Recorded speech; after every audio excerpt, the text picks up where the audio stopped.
அழகே அழகு சீரியல்ல அடுத்த வர எபிசோட்ல ராகவன் இருந்துட்டு தங்கராஜுக்கு வந்து கால் பண்றாங்க.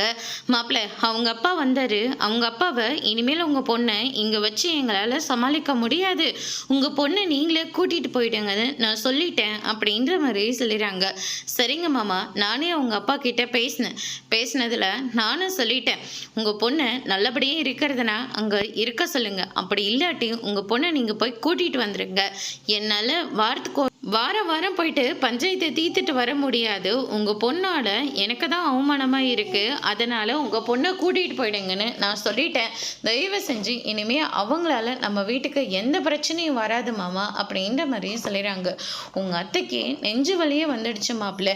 அப்பா கூட அவங்க அத்தைக்கு என்னாச்சுன்னு கூட ஒரு வார்த்தை பதறி கூட போகல. அப்படியே ஏதோ சொல்லுவாங்கள்ல, அந்த மாதிரி அப்படி நின்றுட்டு இருக்கா மாப்பிள்ள. அப்படிப்பட்ட ஒரு பொண்ணை என் வாழ்க்கையில நான் பார்த்ததே கிடையாது. என்ன மாப்பிள்ள, இப்படி ஒரு குடும்பத்தில் போய் நம்ம சுரேஷை போய் மாட்ட வச்சிட்டோமே அப்படின்ற மாதிரியெல்லாம் சொல்லிடுறாங்க. இதை கேட்டோன்னே மாமா எனக்கே ரொம்ப அவமானமாக தான் இருக்குது. சுரேஷ் எல்லாத்துக்கும் என்னதான் முன்ன நிப்பாட்டுவா, ஆனால் இன்னைக்கு அவனோட வாழ்க்கையே கேள்விக்குறையே இருக்குது அப்படின்ற மாதிரி சொல்லிடுறாங்க.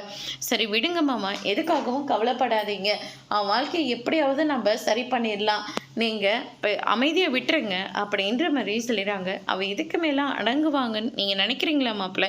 ஏற்கனவே சுரேஷ் மேலே கம்ப்ளைண்ட் கொடுத்து வேலையை விட்டு தூக்குனவ இப்போ என்னெல்லாம் பண்ண காத்துட்ருக்காளோ தெரியல அப்படின்ற மாதிரி சொல்லிடுறாங்க. அதோட இன்னைக்கான பிரமோ முடிச்சிருக்கா.